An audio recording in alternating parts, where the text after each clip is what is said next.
Hello friends, welcome back to my channel Peko India vlog. তো দেখো, আজকে সকালবেলা তাড়াতাড়ি স্নান সেরে চলে এলাম ঠাকুর ঘরে, একটু গুছিয়ে নিয়ে একেবারে সোজা ভোগের দিকে চলে এলাম। আজকে বাড়িতে সত্যনারায়ণ পুজো, তো সেটারই আয়োজন করছি। তো তোমরা দেখতে থাকো ভিডিওটা।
মা এসে গেছে বলে মার হাতে সমস্ত দায়িত্বটা দিয়ে আমি চটপট করে রেডি হয়ে নিলাম।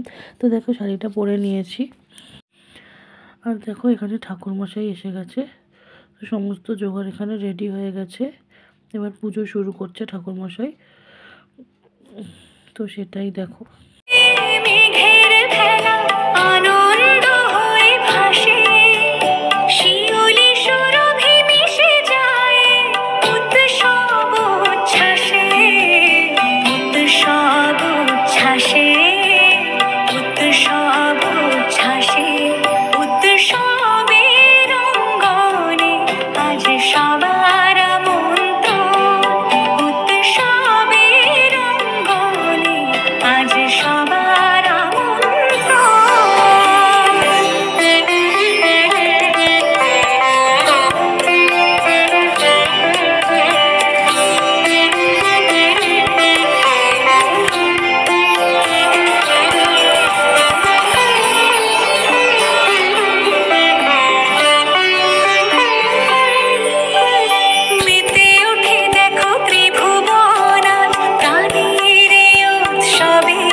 দেখো পুজো তো কমপ্লিট হয়ে গেল। এবার আমি চট করে কাপড়টা ছেড়ে নিলাম, কারণ দুপুরবেলা রান্নার জোগাড়টা করতে হবে। তো দেখো মা এখানে হাতে হাতে সব কিছু বেলে দিচ্ছে। তো দেখো এখানে বেগুন ভাজা, কুমড়ো, আলু, ছোলা সব কিছু দিয়ে তরকারি, আর ওটা ছিল আলুর দম। তো দেখো এখানে বাবা সবাইকে খেতে দিয়ে দিলাম, ওরা তো খেয়ে নিল। তাই দেখো আমার পেকো, তারপরে সবশেষে আমরাও এখানে খেতে বসে গেলাম খাবার নিয়ে। তো দেখো এখানে সবাই মিলে একসাথে খেয়ে খাওয়া দাওয়াটা করে নিলাম। তো দেখো এবার তারপরে এই যে আমার গোপু সোনা এখন সন্ধেবেলা বাড়ি চলে যাচ্ছে আবার। ঠিক আছে, ও এসেছিল পুজোতে, ও আবার চলে যাচ্ছে। তো দেখো সবাই মিলে আমরা টাটা করছি। ঠিক আছে, এই দেখো ওখানে বাবা তো রেডি, এই যে সিঁড়ি দিয়ে নেমে গেল। এবার দেখো ওরাও এবার চলে যাচ্ছে। ওই দেখো বাইকে করে গোপু সোনা বাবা মার সাথে যাবে, এখন বাড়ি চলে যাবে।